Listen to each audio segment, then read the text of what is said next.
Hi, I'm Mayor David Black, and this is City Happenings. The state's largest credit union moves its headquarters to Papillion. Our newest park, Glenwood Hills, gets a new look. And for the second straight year, the city is part of a real-time, live disaster exercise. These stories are next in City Happenings for the week of April 23rd. Thanks, Mayor Black. You're looking at an artist's rendition of the new SAC Federal Credit Union headquarters building that will soon be seen in Papillion. We know the last 10 years has been a lot about large development and large growth, and we know that that's not going to be normal for the next 10 years. But a couple of things that excite me about the SAC project. SAC is going on to probably the prime corner of Sarpy County. 72nd and 370 is the center of the county. And on the southeast corner, there's 80 acres of undeveloped land there that sometime in the future will be developed, and it's always the question, what will that become?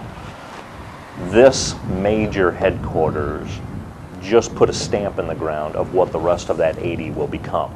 Will it develop next year? No. 5 years from now? Maybe not. But sometime in the next 10 years, that land will start to develop. This makes a major statement of what that development will become. So it's a long-term perspective from that. The other thing is, if you think about Shadow Lake Mall, malls have a life cycle.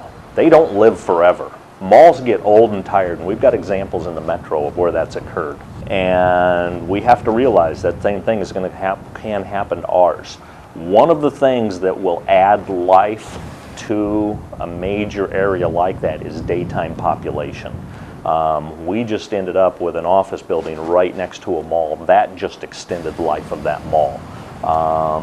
The other thing is we have businesses that have wanted to come into town that are dependent on daytime traffic. And a couple of them said, no, it's not ready yet. When we added Black Hills Energy, that was 150 jobs. When we got Info Group to commit to the headquarters being here, that added 400 to 500 jobs and secured another 600. Cabela's Worldwide Data Center added more jobs. Pentagon Federal Credit Union added 300 jobs. SAC Credit Union keeps 140 jobs down here. That, if you add all of that up, that is 1,000 jobs coming to Papillion during the day. That sparks other business. So this is a big deal for a lot of reasons.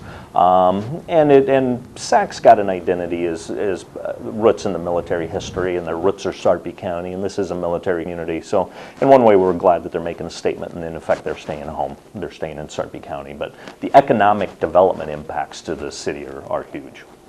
When Papillion annexed Glenwood Hills, it also inherited another park. Glenwood Hills is about a 4-acre park. It has a nice walking path that goes completely around the park. This coming spring, we wanted to bring certain features of the park up to the high standards that we have in other parks around the city. So through a grant with the NRD, we are putting in a new shelter over there with new picnic tables. We're also connecting to the Schramm Road trail system that goes east and west along Schramm Road, south of the mall. What this will do will give walkers, bikers, anybody in general who's using the Schramm Road Trail access to the Glenwood Hills Park. We also utilize a bridge we had, a pedestrian bridge in our possession that we had taken out of another area and had in storage. So we're utilizing things that we had in our possession, saving the taxpayers money by not having to buy a new bridge, but we're utilizing something that's been in our inventory and is in good shape. Whenever we do annexation, we're very purposeful about that, and of course we're proud of the quality of services we provide, and one of the quality of services is the way we treat our park systems. And Glenwood Hills had a nice little neighborhood park, but when we annexed it, those people became part of the city. And so I think we have a responsibility to give those new citizens full city services, full quality service. So part of that was the park. Right after annexation, we looked at one slight enhancement to that neighborhood park, but the neighbors themselves didn't quite want the one thing we were looking at, so we were looking at what else do we do. And that bridge we've had for a while. That's a very special bridge, and we've had that bridge for a while. And then we realized they didn't have connectivity to the trail system, so it was a nice thing. We can enhance the park, we can use the special bridge, we can get it connected to the park, to the trail system, and that's just a great win for everybody. When you add a park to our system, what you're doing is not only adding green space, another amenity that the city can use as a whole. Citizens not only in Glenwood Hills but also around the area can go down there and utilize the backstop area, which is down there for little pickup ball games. It does have a nice playground area, which you can take your kids down for a few hours and hang out when we put the shelter in. But also it just adds another fine open green area for people to go and relax. That's the one thing that I hear most of from our citizens when they come out to the park system is they want a place to go and unwind. They want to go to read a book. They want to get out of the office. And so the more spaces we have available for our citizens, the better. Another spring and another live real-time disaster exercise, this time at Papillion La Vista South High School. The crews performed very well. This was a very real situation. The actors did an incredible job. They put that sense of urgency in it with the screaming and the bystanders and parents coming up screaming. It was very real, and it definitely touches each one of us as if it were real. So, you know, it's good preparation for our crews, and we worked efficiently.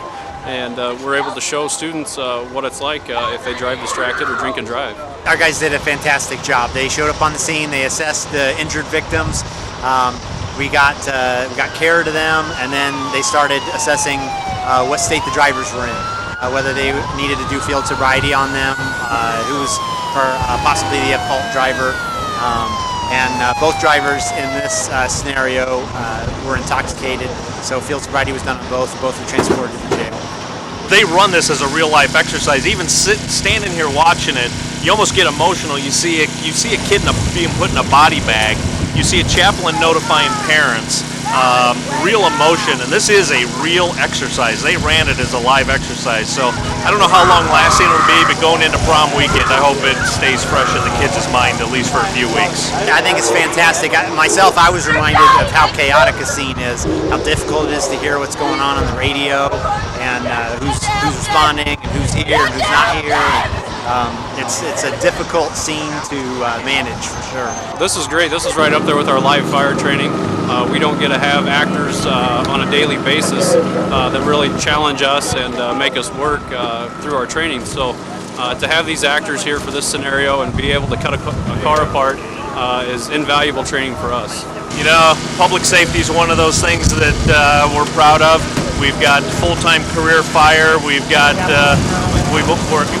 we'll soon be accredited from a police perspective, one of only 4 or 5 agencies in Nebraska that are accredited nationwide.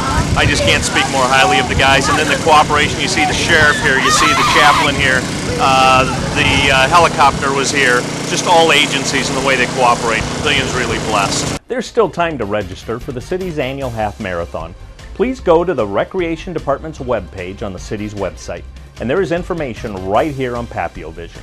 For more about Papillion, go to www.papillion.org or just call the Mayor's Hotline at 402-827-1111. Thanks for watching.